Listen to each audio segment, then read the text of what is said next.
반갑습니다, 성도 여러분. 12월 9일 부산진 오늘의 묵상입니다. 오늘 함께 나누실 말씀은 사사기 19장 22절부터 30절까지 말씀입니다. 그들이 마음을 즐겁게 할 때에 그 성읍의 불량배들이 그 집을 에워싸고 문을 두들기며 집주인 노인에게 말하여 이르되 내 집에 들어온 사람을 끌어내라. 우리가 그와 관계하리라 하니 집주인 그 사람이 그들에게로 나와서 이르되 아니라 내 형제들아 청하노니 이 같은 악행을 저지르지 말라. 이 사람이 내 집에 들어왔으니 이런 망령된 일을 행하지 말라. 보라 여기 내 처녀 딸과 이 사람의 첩이 있은즉 내가 그들을 끌어내리니 너희가 그들을 욕보이든지 너희 눈에 좋은 대로 행하되 오직 이 사람에게는 이런 망령된 일을 행하지 말라 하나 우리가 듣지 아니하므로 그 사람이 자기 첩을 붙잡아 그들에게 밖으로 끌어내매 그들이 그 여자와 관계하였고 밤새도록 그 여자를 능욕하다가 새벽 미명에 놓은지라. 동틀 때의 여인이 자기 주인이 있는 그 사람의 집 문에 이르러 엎드려져 발길까지 거기 엎드려져 있더라.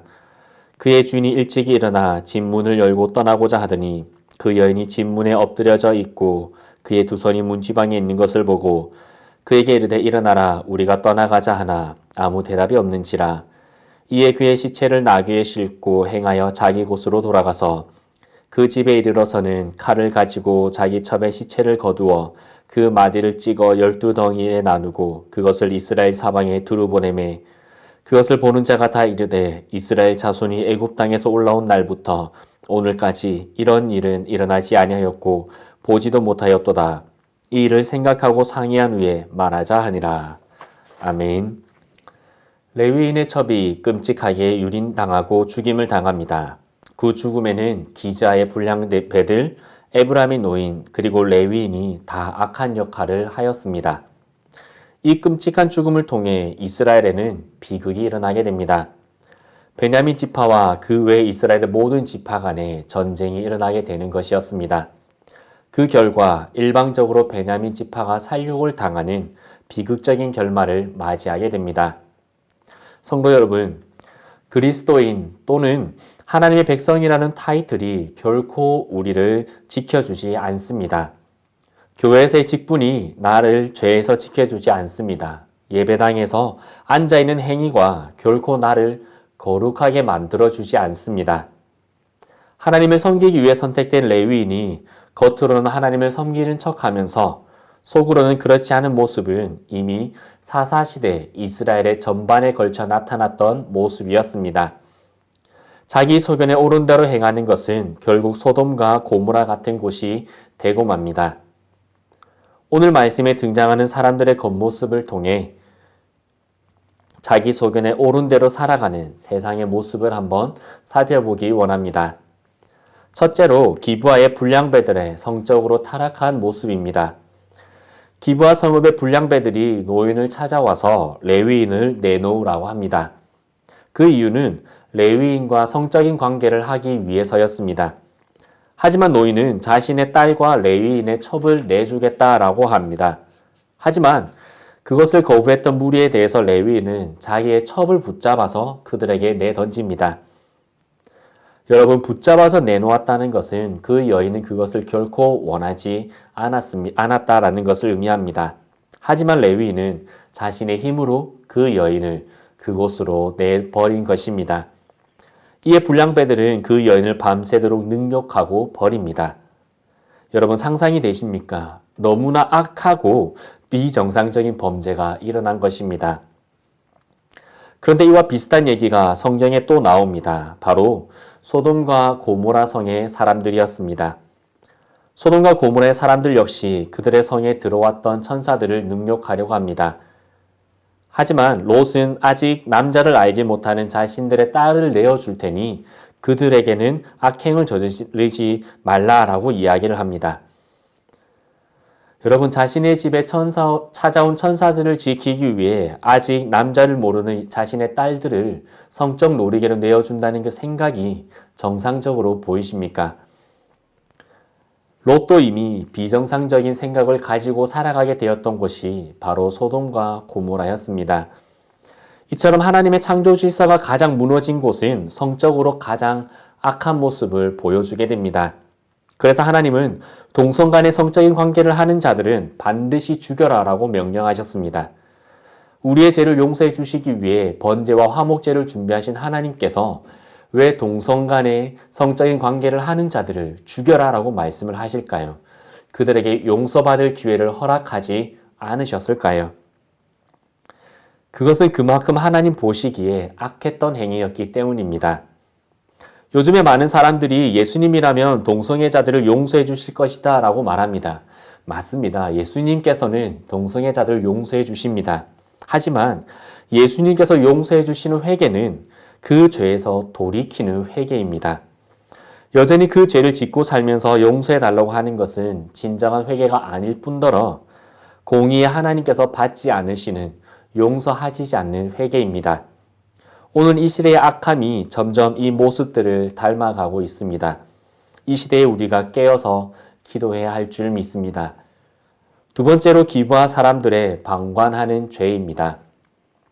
기부한 사람들은 자신들의 성에 나그네가 찾아온 것도 그리고 성읍의 불량배들의 행패도 레위인의 첩이 길거리에서 폭행을 당하고 있는 것에도 그들은 모르는 척을 했습니다. 성읍 한가운데서 일어나는 수많은 죄를 그들은 외면했습니다. 사사시대의 도덕적 타락은 비록 그들이 하나님의 백성들이었지만 가나안 족속이나 소돔과 고모라와 다를 것이 없었습니다. 레위인의 첩에 대한 폭행은 기부와 불량배들만의 폭행이 아니라 기부와 성읍 모든 사람들의 폭행이었던 것입니다. 이 시대에 우리는 무엇과 싸워야 합니까? 빨간색, 노란색으로 싸워야 합니까? 보수와 진보로 싸워야 합니까? 아닙니다. 우리는 지금 이 시대의 죄악과 싸워야 하는 자들입니다. 이 시대에 방관하는 죄와 싸워야 하는 것입니다. 괜히 옳은 소리 했다가 눈총 받을까봐, 괜히 바른 소리 했다가 시끄러워질까봐 잘못된 것을 방관하고 계시지는 않습니까? 그 방관으로 인해 옳지 않음이 세워짐에 대한 책임이 우리에게 있다는 것을 우리는 기억해야 합니다. 바른 것을 세우기 위해 싸워야 합니다. 진리를 세우기 위해 싸워야 합니다. 씨름해야 하는 것입니다. 사람과 싸우라는 것이 아닙니다. 영과 싸워야 합니다. 이에 대해 바울은 이렇게 말합니다. 우리의 씨름은 혈과 육을 상대하는 것이 아니요 통치자들과 권세들과 이 어둠의 세상 주관자들과 하늘에 있는 악의 영들을 상대함이라. 아멘. 셋째는 레위인의 모습입니다. 레위인은 그 죄의 모습을 제가 어떻게 한 단어로 표현할지 모를 정도로 타락해 있었습니다. 레위인의 첩은 노인이나 불량배들에 의해 끌려나간 것이 아니라 레위인이 직접 내어주었던 것입니다. 사사기 19장 1절을 보면 이 레위인은 그 여인을 첩으로 맞이했었습니다. 그런데 그 여인이 다른 남자와 간음하고 도망가 버립니다. 이에 레위인은 그 여자에게 다정하게 말하고 그를 데려오고자 그의 집으로 찾아갔습니다. 참 사랑이 많은 것처럼 보입니다. 하지만 오늘 말씀에서 레위인은 불량배들에게 그 여인을 던져주고 자신은 아무 일 없는다듯이 잠을 잡니다. 그리고 아침에 일어나 자신이 갈 길을 가려고 하다가 그 여인이 죽어 있는 것을 보고는 그 시체를 12조각을 내어 각 이스라엘 지파로 보냅니다. 자신이 사랑했다고 말하는 그 여인의 능력과 죽음에 슬퍼하지 않고 아무 감정이 없는 듯 보입니다. 더욱이 이 비극적인 죄의 가장 중심에 있는 자가 자신에게는 아무 잘못이 없는 것처럼 행동하고 있습니다. 여러분 어떻게 이 악함을 다 표현할 수 있겠습니까? 하나님 가장 가까운 곳에서 섬긴다는 레위인이 하나님의 말씀을 지키기 위해 이스라엘에서 마지막까지 진리 위에 서 있어야 할 그 사람이 저지른 죄입니다. 앞서 말씀드렸듯이 그리스도인 또는 하나님의 백성이라는 타이틀이 결코 우리를 죄에서 지켜주지 않습니다. 교회 내의 직분이 나를 결코 거룩하게 만들어주지 않습니다. 오늘 우리는 너무나 끔찍한 살인사건을 통해 나타난 그 시대의 악함을 살펴보았습니다. 이 사건들은 사실 오늘 우리가 살아가고 있는 이 시대에도 동일하게 일어나고 있는 사건들입니다. 이 시대에는 여전히 기부의 불량배들이 기브아의 노인과 사람들이 그리고 그 성읍들이 또한 타락한 레위인이 존재하고 있습니다. 우리는 이 시대 가운데 어떻게 살아야 합니까? 무엇에 붙들려야 합니까? 무엇으로 우리가 세상과 다름을 나타낼 수 있습니까? 무엇이 세상과 달라져야 합니까? 물에 휩쓸려 떠내려가고 있는 자는 결코 함께 떠내려가고 있는 자를 살릴 수 없습니다. 이 세상의 풍조와 죄악에 떠내려가고 있다면 우리는 결코 이 세상 사람들을 살릴 수 없습니다. 그곳에서 벗어나야 합니다. 거룩함으로 구별되어야 합니다. 지금 내가 벗어나야 하는 곳은 어디입니까? 지금 내가 벗어나야 하는 생각은 무엇입니까? 지금 내가 벗어나야 할 욕심은 무엇입니까? 오늘 하루 거룩함으로 세상과 구별되는 모든 부산진교회 성도님들이 되시기를 소망합니다. 함께 기도드리겠습니다. 살아계신 하나님 아버지, 여전히 악한 세상 가운데에 우리가 어떻게 살아야 하는지를 분별하게 하여 주옵소서.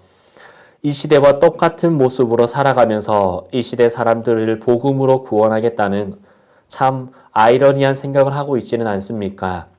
같이 폭풍 속에 휩쓸려 가고 있으면서 함께 휩쓸려 가는 사람의 손을 잡는 것이 그를 살리는 것이라 생각하고 있지는 않습니까? 하나님, 세상에서 거룩함으로 구별되어지는 저희가 되기를 원합니다. 세상과 다른 저희가 되기를 원합니다. 반석되신 하나님의 말씀과 진리 위에서 휩쓸려가는 세상 사람들을 살릴 수 있는 저희 부산진 교회가 되기를 원합니다. 오늘 하루 우리가 발 디디고 있는 그곳에서 그러한 사명을 감당할 수 있는 저희가 되기를 원합니다. 무엇에서 벗어나야 하는지, 어디서 구별되어야 하는지, 버려야 할 욕심은 무엇인지 올바르게 분별하고 살아가는 저희가 되게 하여 주옵소서. 예수 그리스도 이름으로 기도드리옵나이다. 아멘.